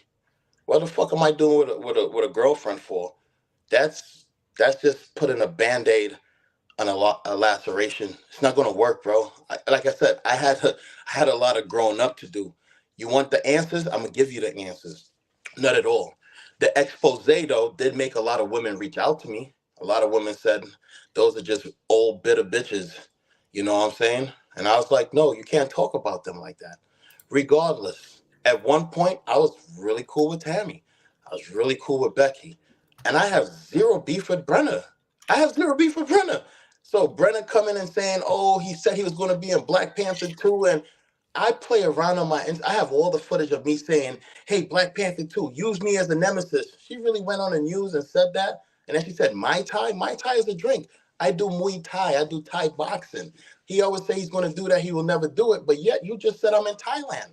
She said, this shit is so confusing because everybody talks because they got a mouth, lips, and a tongue. Well, I just cruise along life and my algorithm just keeps shooting up. I don't give a damn what these people are saying because at one point, these women were intimate with me and saying all types of shit in the bedroom, out of the bedroom. Moka, we got you. I'll never turn on you, whatever you need. And as soon as a girlfriend is mentioned after the shooting, then everybody turned on me. Not everybody, just the bitter ones. I had a lot of women literally call me and say, Moka, tell us the situation. I had to go sit down and face the fire. And I'll be honest, it was embarrassing. And I had to sit there and give them facts. And they was like, bad for business. Bad. It wasn't bad for business. It was just bad because as a nigga, you always just say, look, don't ask me any questions. That was my shit. Are you seeing anybody? Don't ask me any questions. Now they ask me questions. I had to give them all answers. I didn't hide anything from anybody after that because it's out there. So no, if a woman asks me anything, listen, I don't want any relationships. I am not healed. I'm trying to clear up a lot of bullshit, which I'm almost at the end of that. And then I got to go get me help, therapy. And again, I'm not going to debate with anybody. When everything is settled and my studio's open, I'll reach out to the ones, and say, hey, let's talk. Let's come to a resolution. Because at the end of the day, regardless, because of this situation, it brought out a very ugly side of women that actually cared for me. And I don't blame them. As a woman, I'll feel the same way too. So the next question. What do they do? What does? So sometimes it's quite difficult to actually read what some of these people are saying. So I tell you what, I'm going to bring her in. She's asking for herself. I'd like you to welcome Nikki to the conversation, and I do believe that she's going to ask you a question. Although, Nikki, would you explain to us who you are, how you know Moka? She doesn't know me. Yeah, hi, I'm Nikki. I don't know Moka personally, but I do know what he did to my friends. And I have made a group, and there's plenty of women that come to my group. First up, let me talk about the audacity of this bitch-ass motherfucker talking about let's keep our language. wants to put it behind it. You can't put it behind you. Yo, look at this. Moka, be quiet. Be quiet. Oh, wow, look at this. You can't put it behind you. You killed a man. And the other nerve that you have to say, I reached out to his brother. Do you think his brother wants to talk to you? You killed his brother. Are you serious? You think it goes down easy like that? It don't go down easy like that. And we will keep exposing you. Over and over and over again. I made a group and so many women came to the group talking about how he has scammed them. He has took money from them. He has stolen from them. This shit is funny. Bitch over here laughing. Look at him. How does it make you? What was it? Was there anything in particular during the course of the interview that that sort of made you? Do you have any sort of questions? Is there anything that you think might not be quite? Yeah, I want to know why he went a whole year claiming on his IG about how Lendor came with him with a bat, and he never did. And then he keeps talking about get the police. Let's go, baby. Let's go. Let's go, baby. Let's go. Right? This report doesn't say anything about a Ring camera. As a matter of fact, it says the Ring camera wasn't working. Everything you say is lies. And so, what do you have anything to reply to that? Right here, we got it. We got the official police report. You know, the one that you said there's two of. There ain't two of them, Moka. There's one. Oh my God! There's one police report, one detective's report. I didn't say it's right here. Detective's report. Read. Nikki, do you see how that works? Nikki, do you see how that works? Talk to me regularly and I'll answer you back. Don't come on talking gangster now. Talk to me regularly and I'll answer you back. I could talk to you any way I want. Okay, cool. All right, Lord Lukan. You are not a man. This has been a great interview, brother. Women. Listen, Lord Lukan, this has been a great interview, brother. Listen, I was going to give you all the tea, but you got it, bro. I'm going to leave. I hope you got the interview that you need, bro. I'm proud of you, Lord Lukan. I closed my chapter. Lord Lukan, I closed my chapter. Okay, well then answer me this question. Where does your income come from, Milka? Have a good Where does your income come from? Goodbye. Goodbye, Lukan. Bye. Well, that was a that was I told you he'd hang up. Did I predict it? In conversation, but no, it wasn't quite as I expected. You seem quite, let's say, excited, angry, perhaps. How do you feel about because that? He's constantly lying over and over and over again, and he has been for a year. He lies when women come forward to speak out against him. He attacks them on his social media platform. He goes all in. It doesn't have anything to do with anything, but he tries to shift the narrative off of him and what he's doing. So, all he does is scam women. He talks about hustling. He talks about woe is him, poor him. He grew up in the crack era. He's 45 years old. Everybody did. Okay, at that age. He talks about poor him. Oh, his dad. Come to find out, he didn't even know his dad. He met his dad one time. He didn't even go to his funeral. He talks about how he pays for his dad's cancer treatments. Oh, and this is why he doesn't have any money. His dad lived in Canada. Healthcare is free. I see. So just to we're going to introduce our other two people that have come in for I guess then we're on to part three. Let's call this thing part three. Haters and lovers. I think we all know what where you guys might be. I'm trying to remain very impartial as a marshal, as it were. So thank you. We've now, of course, we've got Tammy and we've got Brie. So I've read your name, Brynna. Thank you. Thank you for letting me know. So if Brynna, then Tammy, if you could just let us know why you would be significant to the story. You want to go first? Yeah. So, go ahead. You can go, Tammy. Well, as you guys all heard, he mentioned me quite a bit throughout that. I can't even remember all of the lies that he told about court and everything else. Yeah, so I had to come on. Right. Thank you. And Brynna, could you introduce yourself? Yeah, I'm Brynna Malin. I know these two beautiful women in here as well. We've got to know each other because of Lydell.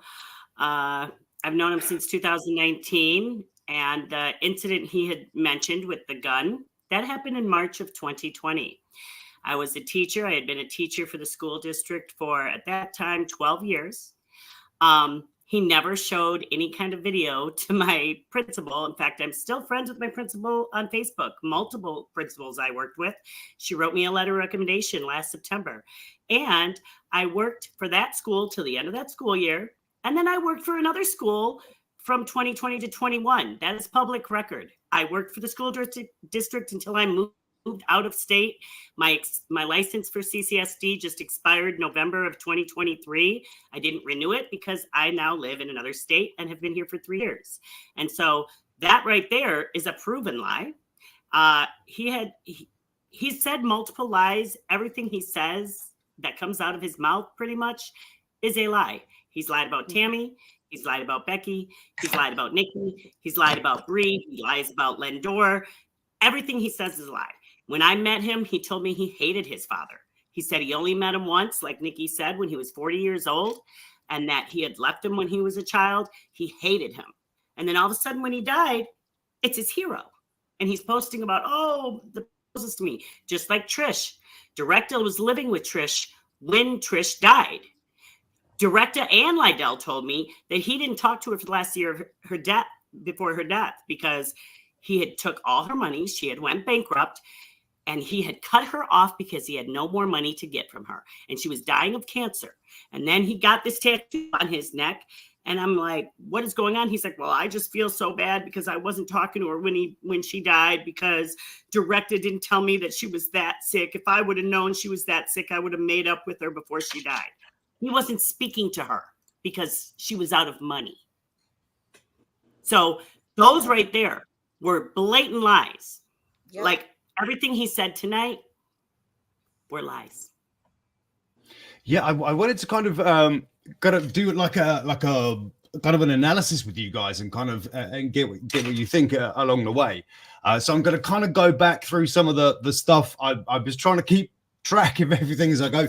And interestingly enough, actually, the couple of questions that I asked along the way, they're actually it's not a foolproof way, but they're actually questions you ask to see if somebody's a psychopath.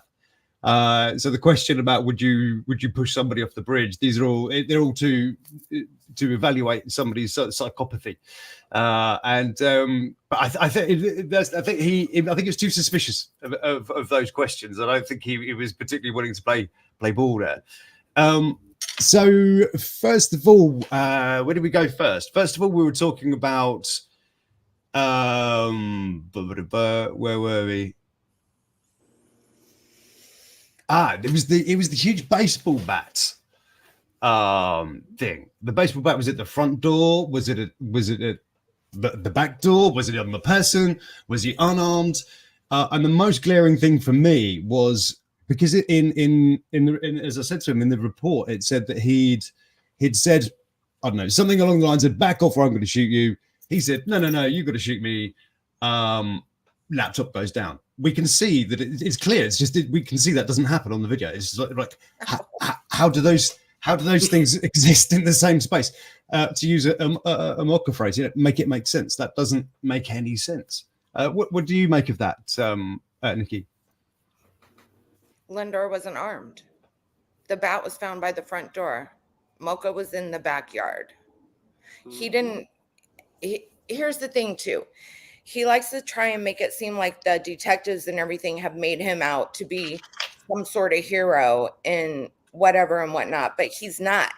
He's not. The detectives have said that he is a narcissist and a pathological liar. But the point is they have to go off the evidence that they have right now. There is no camera evidence. There is no ring camera evidence. It's only him and Bree's story. And Bree has already been proven to have lied on behalf of Lydell. I think she'd said he's come to beat up my boyfriend to somebody, but then that changes to threats to kill. So there's I've not put anywhere near as much effort into this as I'm sure police and of course you guys do, and that's so glaring to me. I don't know how you can't fall over that massive hole Nobody knows why Lendor went over there. We can only speculate because of who we know Lendor to be and who I know Brienne to be. I can only speculate. Mind you, I've been going through months with Brienne telling me about how Liddell has used up all her money, did all this and that to her, how she needs to get away. Woe is me, but he's got all this stuff. She can't leave him right now. We'll never know why Lendor showed up over there, whether it was she called him over there, he just popped up over there. Do you want to know one of the craziest theories I've heard is that it was like a tip off from WeTV, that it was some deep conspiracy that to shut Moka up. Can you imagine that? That's a conspiracy theory that I've heard. We've got another guest in here as well. We've actually got Keegan Kibitz has popped into the pack. So let's pop her in as well. Are you there? Yes, I'm here. There Hi, we go. Nikki. So did you Hi, catch Sammy. the interview? What did you make of it? He was making my head spin.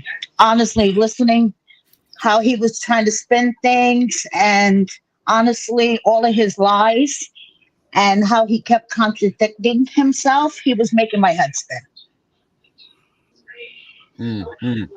So, was there anything in particular that you really had sort of difficulty with? I saw that you popped a question in, but I didn't get a chance to read it. The whole Lendor story. First, the bat was in the house. The bat was in the backyard. Where was the bat? He kept contradicting himself about the police report. I mean, I know that Nikki has a copy of the police report, and it was just like he couldn't keep his story straight, honestly. In my opinion, just listening to the whole thing and having the knowledge that I have, it was just like, Moka, try to get your story straight. I mean, Nikki, you have posted so much in the Facebook group. I've seen a lot of the stuff that you sent me, and these are facts from the police report, from the detectives. And if he really wanted to clear his name, like he said, in my opinion, why not talk to the reporter? Because that's the best way to clear your name, don't you think? The reporter's calling you to get your side of the story. And if you really wanted to clear your name, in my opinion, I would have talked to the reporter. So, Tammy, do you think he ever would? Do you think that this is the last sort of clearing of the name podcast we're going to see from Moka? Yeah. I mean, I don't think he'll be coming on a podcast anymore ever again after this. I don't think he's my friend anymore. No, I don't think so. I quite like being the antagonist. I thought I quite like that. I felt like kind of a James Bond baddie. Right. I'd probably get some sort of credibility somewhere for that. I thought that was really interesting. Again, it was those discrepancies with the police report, and it changes so many times. But then they've reached a conclusion on something quite quickly, but don't seem to have done a great deal of research. I don't know. Maybe it's just me. And then there was also then, as I say, as it comes to the laptop to close it, who closed it? Like, some people say he did, some people say Lendor did. There's a confusion around that, and again that what to say. Again, we've got a thing on the and the court recording of him saying he's got herpes. In fact, wasn't there a sexual health thing posted recently that I've seen? Okay, listen, I can hear somebody's background. I don't know whose it is. Yeah, someone's got TV or something going on. Yeah. It might be me. Let me see. Okay. Okay. I can hear it. Okay, is that better? Yeah. Okay. Okay, so Liddell likes to go, whatever we post in the Facebook group, he likes to say that we doctored everything, right? So we posted his STD results, which got taken down, but it did show that he was positive for HSV, which we think that if he's carrying on numerous sexual relationships with numerous women, that should be known, and that he is a public threat. He has said that we've doctored these the blood tests. We have not. I have recorded video of him in a court of law stating that he has it. So here. Yes, he said on one of his stories that Tammy illegally recorded it. That's not Tammy recording it. That was a court. No, it's a court transcript, and I have it right here. All my test results had no diseases besides herpes. There we go. Damn. That's pretty conclusive, isn't it? Yep. It's kind of the issue, isn't it? Because some parts, that's what confuses me sometimes. Is there's sometimes in some of the things there's credibility which causes that sort of doubt. You're like, I can see how big. I suggested this to my mother, who was 74. I said, this is telling her who I was going to be talking to today, what was going to happen, and the kind of thing. And she was like, yeah, I'm his demographic, but I think I'm smart enough to know. Do you think? Let's go to Bruna out on this one. Do you think that he just chooses a certain type of woman, or do you think that it's just inherent that people have that desire for romance within them? Well, I think that from what I've gathered from being in the group, which Mary, by the way, it's still echoing. If you could maybe mute it. I think that really he goes after a lot of women that have children. Many of them have mixed children. Many of them have been either divorced or widowed, like myself, or are single mothers who are looking for love, and most of them are very professional women who, have good credit, and, have themselves together somewhat. I guess he looks for a 7. I'll take it that I'm a 7. Jeez. But he does say a lot on his stories about that it's not about looks. And it's not. It's not, because I've seen all different types of women he dates. All different races, ages, sizes, shapes. None of that is important to him. It's all about what he can get from them. And people are not giving him money. He shows loan documents. He shows bank accounts. He shows investments. He has women get on phone calls with, I listened in. I never understood why he would be like, hey, I've got to take this phone call. I'm going to tap you in, go on mute. And it's him talking to somebody about some big contract he's going to get. Oh, I'm going to sign this $5.6 million contract, or, oh, I'm going to get this loan and I'm going to build this 3-story building. And he always has this promise that in 3 weeks or in 6 weeks, I'm going to get this big check. So if you could just give me a little bit right now, I'm going to give you so much more back. And he tried it with me. I was a teacher, so I didn't really have a lot of money. So I didn't have thousands of dollars. So that was the good thing for me, is that I didn't have the money to give to him. But he did have women who believed in him and gave them everything. They took second mortgages out on their house. There are women that lost their house because they were helping him with the promise that he was going to pay it back. Tammy didn't just give him money. She loaned him money. There is a difference between, oh, you're giving me money, I'm getting some satisfaction out of it. No, you're not a gigolo, sir. That's not what happened. So do you think then that if there's ever going to be that kind of justice that people are looking for, whether that's reparations, sort of financial things, or or anything else, do you think that's actually realistically going to happen, Nikki? Unfortunately, I think it's a lot of money lost. But there is a woman that has a $20,000 judgment against him for money that he supposedly borrowed from her, and he never paid back, and she got a judgment against him. But I think the money is going to be lost now because he doesn't have money to pay back. This woman with the judgment hasn't been paid back. So unfortunately, he's a scammer.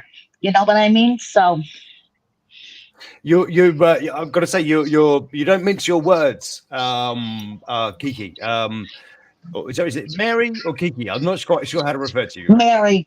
Mary's Thank fine. you. Yeah. Cool. There we go. So I've lost my question there. Yeah. No. So what interested me then is whether or not you sort of have a sense of whether did karma come knocking today? Yes.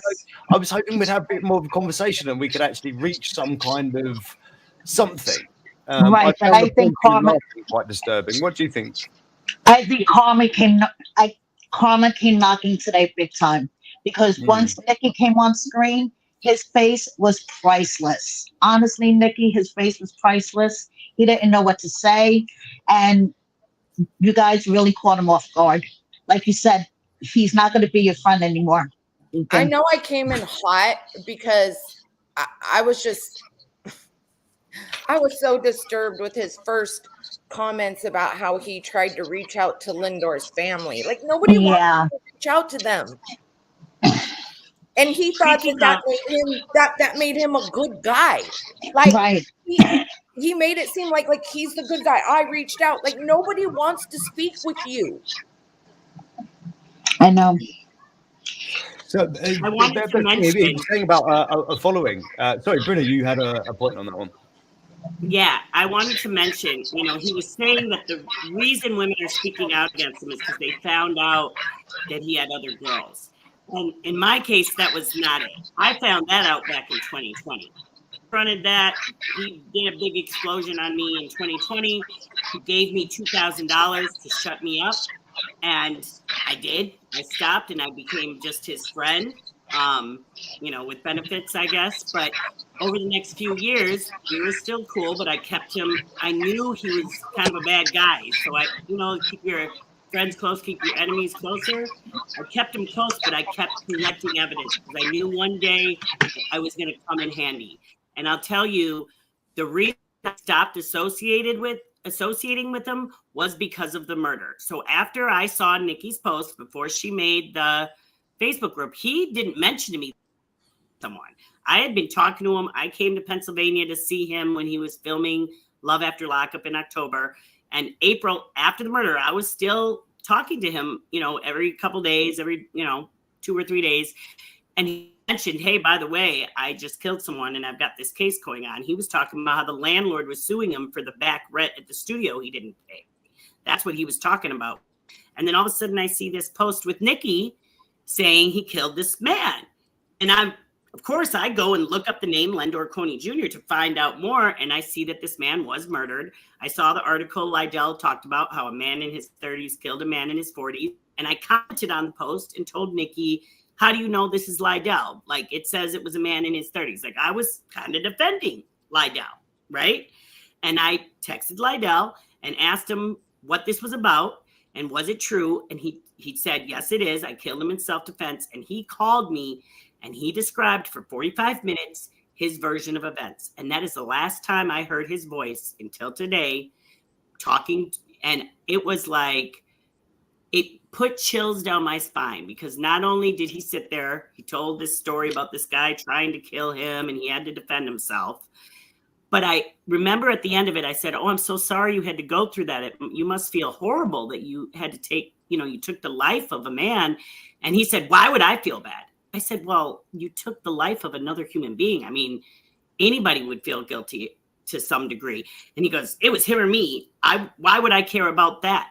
And I was like, well, Lydell, even if a man was attacking me, raping me, and I killed him, I would still have some level of remorse because he has a family. And it said, checking as a teacher of all these students that might be affected by this man being murdered.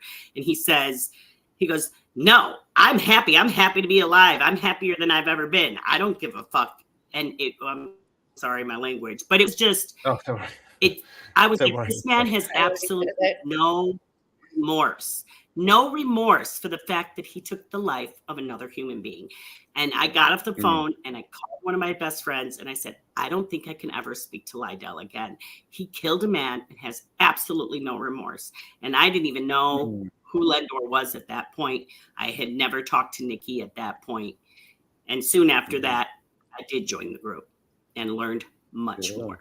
So, so I've got kind of two questions on that. So did you okay, not love Moka? What was kind of the depth of the feeling that you got to? And also the second part of that question is, do you feel like he took you from a 7 to a 9 or whatever the thing is? Well, I don't know. Do you think I'm a 9 now? I don't think I'm a 9. Of course you are. Of course you are. I can't really see, but yes, absolutely, 100%. I'm going with the. I'm going. Yes, absolutely. We're all beautiful here. You're very sweet. But yes, when I met just like all the other women, he claimed he hadn't dated anyone. We were in an exclusive relationship. I was the first woman he had been with in over a year. We were together about 4 months as a couple, okay, until the big blow up happened. And I started reaching out, like he said, I was talking to director and I was reaching out to women and I was finding out, like I found out about these different women in California and Utah, Arizona that said that they had loaned him $100,000 and $200,000 and he had not paid them back and they were scared that he would find out they were talking to me.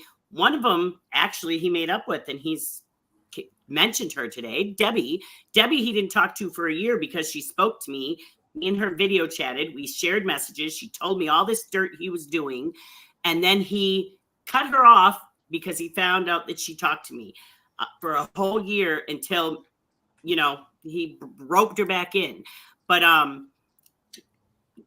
after that incident with the gun happened, that's when all that stuff happened, where I started reaching out to everyone and trying to find out, you know, what he was really about, because he claimed none of the women were actually involved with him. They were all fans, all the ones commenting. So I started reaching out to all these women commenting, and turns out he was involved with every single one of them. None of them were fans. And I exposed him a little bit, not as hard as Nikki did. And God bless her, because she has made such a big difference in so many women's lives. But I reached out and he didn't like it. And that's when he sent me money to keep me quiet. And after that, I just decided, okay, I'm going to let him think we're cool and I'm going to take him for what I can. And I would ask him for money here and there. He'd send me little bits of money. He kept promising me one day I was going to be a millionaire. He told me he was going to give me a down payment on my house. He told me that for 6 months when I was shopping for my house. And then when it came down for the down payment, he's like, oh, all my money's tied up. I got you. Just give me another couple weeks. And of course, I never got that down payment. It's a very familiar story. Tammy, can you find that story familiar? Absolutely. He had a lot to say about me. I can't even keep track of everything that he said. My name was constantly. It came up quite a bit. Yeah, it did. But for me, the bottom line is he owes me money. He owes Becky money. I think in some way he kind of admitted that. Mm-hmm. And yeah, that he did. Yeah. I am not a woman scorned. And Yvette too. He said that. Yeah. That Yvette. Mm-hmm. I am not a woman scorned. In court, the day that I was in court with him, the judge never said that. I have the audio transcripts of our day in court obtained legally through the court, and never was it said that I was a woman scorned.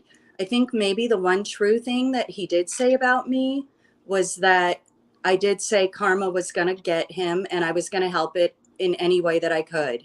And maybe that kind of happened a little bit today. Yeah. So, and you're currently in the court case at the moment, is that right? No. It's not you that's in it. Right. Okay. Restraining. So what did... He attacked me online, posting very intimate pictures of me when I started speaking out. So I took him to court over that, which is true. That's consistent as well, because Brynna, you were talking about he had a video of you or something as well. So that's like a consistent He actually he recorded me in bed with him without my knowledge, and then sent it to me on WhatsApp afterwards, and threatened to show it to the school, and said he would get me fired. And I said, go. And this was back in 2020, and I told him, go ahead. He's like, I'm going to send this to your principal. I said, go ahead. It's not illegal for me, to have intercourse. I'm an adult. You know what I mean? And I said, if anything, you'll get in trouble, because you could hear me on that video saying, don't record me, because I saw a light and I said, are you recording me? And he said, no, I'm just using it for the light. I just want to see, see it. And I was like, don't record me. Don't put me on a video. And he's like, I'm not recording you. I'm not recording you. And then he sent me that video with me saying that. WhatsApp. And he said he was going to show it to my principal to get me fired. And I said, yes, that would be embarrassing, but you can't get me fired. I'm an adult. I'm allowed to have sex, Lydell. Mm-hmm. He likes people's jobs. He's done that to Ben and myself as well. Yeah. So the narrative that he made, that he took the video down and got Brenna fired from her job, is just for the women that he's still messing with, to let them know, don't speak out about me, because I'll get you fired like I did Brenna, when he didn't. He didn't. And you could look it up. He likes to do threats on the back end. He likes to do threats on the back end. And this is the reason why I go so hard on him, because I don't take kindly to threats. And he's been threatening me on the back end for quite some time. All of us. I had the question here from Auntie's advice earlier. Sorry, just to backtrack slightly. But it was that what were the women find interested in him? What was it that you found attractive about Mr. Moka? You want to go first, Tam? Sure. Initially, he comes off really charming. What I think he does before he approaches you online on a dating site, he basically goes through your profile and finds out what you're about, your likes, your dislikes. He studies you, and then he knows how to approach you, how to come off, how to make himself more appealing to you. And it works. So it's sort of a social engineering sort of thing. I was saying to somebody actually that it's a very kind of 1950s, 1960s level thing to do, because once you predate the data, sharing information and sharing data, this sort of activities must be difficult to do. I mean, with the ability, Nikki, for example, you started a Facebook group and all this sorts of stuff. So surely this sort of thing might either shift. Well, I suppose it will shift shape really, rather than becoming extinct. But do you think it's an old-fashioned thing? Do you think that culture of using a woman for these sorts of things is going to change? Let's ask Nikki. Let's ask you. Do I think the culture of using women for money is going to change? No, I don't, because unfortunately there's a ton of men out there like Liddell that do it every day. They're not real men. They don't know. They don't provide. They're looking for mommies to take care of them, and they'll do it any way they have to. Lying, stealing, cheating, whatever. Yeah. So they don't want to work. They don't want to put in the effort. And I'm really curious right now to where Moka's getting all this money from right now. He doesn't have a viable income. He likes to say he's out hustling. Now he's going to be a bounty hunter, Nikki. Can you hear him? He's going to be a bounty hunter. Do you want me to look at the list I wrote of all the jobs? I loved that. In the last year, he's going to be a bounty hunter. He's going to be a rugby player. He's a producer. He was going to buy, I remember when he was going to buy a headphone company. He was supposed to have acquired that. Who knows where that's at? I want to see Moka the bounty hunter, and maybe have like the big blonde hair, like Dog, and the leather gilet. I would watch that. Sorry, Bruna, you were saying something. Yeah, I actually had wrote down some notes while he was talking and beforehand, and I thought about over the last 4.5 years all the different professions he's claimed to have, and none of them ever brought an income. Yes, I said Mai Tai. It's Muay Thai. I'm sorry I didn't know how to pronounce it. Okay. I've Can't never believe you got watched that the wrong. sport. I don't know what it is. He just said he was going there and he typed it to me. I'm going to Thailand to, because I'm going to be a Muay Thai fighter. Okay. He also was going to do heavyweight boxing. He was going to do rugby. He was going to be a youth photographer for youth sports. Now he's a bounty hunter. He also was training to be a day trader. He was doing what? The day trader, that was going on during the Love After Lockup. Because when I came to see him, he was telling me to take all my money out of investments and put it all in these ones, which, by the way, I put a little bit in those ones, and they both tanked. UTII and MTTLP, which is now NextBridge Hydrocarbons. I'll never get that money back. Look it up. Wasn't it 2 weeks ago he said he was going to be a teacher or a professor? Yeah, professor and a teacher. He was showing a classroom saying he's a teacher now. I'm like, what kind of idiot believes this guy? That you have to have a license. You have to go through a pretty extensive thing. I know. So does Bree, by the way.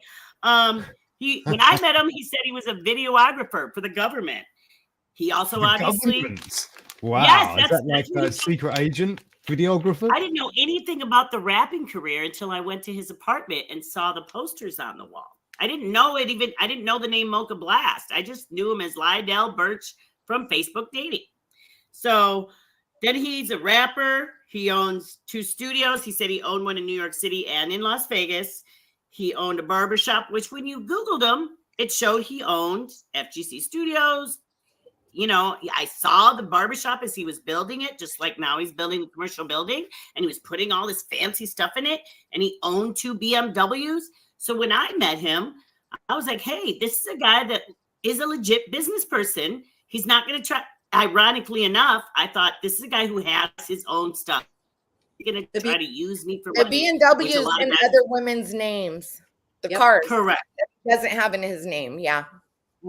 Record contracts. He's posted plenty of time that he's signing a record contract with the label, going on tours for concerts. In the 4.5 years I've known him, he's never done any of that. And the Black Panther 2, it wasn't just saying he wanted to be in it. He literally said on his stories, and I have them saved, I've sent them to Nikki, where he said they have chosen him to be the villain in Black Panther 2. And he was posting it, and then all of a sudden here comes Black Panther 2, and whoa, he's not even an extra. He is a bum. That's his job. Bum. He's a pathological liar. He's a pathological liar and a narcissist, and he thinks everybody wants him, and he thinks like everyone's just so heartbroken over him. He's really not that attractive of a guy to be 100. Okay, he's not. I literally was only attracted to him because I thought he had his own businesses and he was successful and he wasn't going to be a moocher, which is ironic. That's exactly what he is. Whoops. So would you recommend Facebook dating to other people? I would say no. And I will say, like Tammy, he came up very different than any of the other guys on Facebook dating. He wasn't like talking about sex right away. He wasn't pressuring me to get together. He came up very genuine and was like, oh, you're amazing and you're so beautiful and I want to build together. And, like he talked about personal interests. He asked me questions about my life and acted like he genuinely wanted to get to know me as a person. And we talked for 2 months. Even though we lived 5 minutes away from each other before he said he wanted to start the new year with me. So I met him January 1st of 2020 in person when we had been talking since November. Wow. He had too many women in the rotation. He couldn't squeeze you in that quick. Right. Once I met you, but once I met him, I always wondered how he did it because once I met him, because I lived right down the street from him, like a 6-minute drive on Nellis, and I saw him almost every day. But I think he would like have one leave and one come, and I think he was just doing that kind of stuff. He likes to tell the women that he's out hustling all the time, and then he's portrayed himself to be a drug dealer or something, and he's trying to get out of the street game, so he needs help and he needs to figure it out. He's not. He goes in and he tries to make women scared with his little, I don't know, DuckTales game of the 007 Mafia is his gang. Oh, be scared of him, and all these people don't speak out against him. And his constant posting of the guns and stuff is really just intimidation. And the way he's doing it, and the way he's mocking our friend's life. Oh, I'm glad to be alive. I'm this and that. It's disgusting. It's just disgusting. And honestly, I think he did it on purpose, Lukan, that he reached out to you right after the 1 year anniversary. Like, I find that kind of disrespectful. Like, he's celebrating in his own way. Like, that's disgusting to me. A lot of the questions I asked, I knew the answers to. You know, they say that about lawyers, don't they? You don't ask a question you don't know the answer to. And so a lot of it was kind of, you know, I kind of also used that social engineering, where I don't know, he just didn't kind of read some of the questions, I guess, as they were coming out. Just very, very, I don't know, very strange interview. I can't actually wait to watch it back. But I do actually have to make a move. I took slightly longer doing all the bits and everything, and it's now 4 a.m. over here. And I've now got the kids back, which is fantastic for me.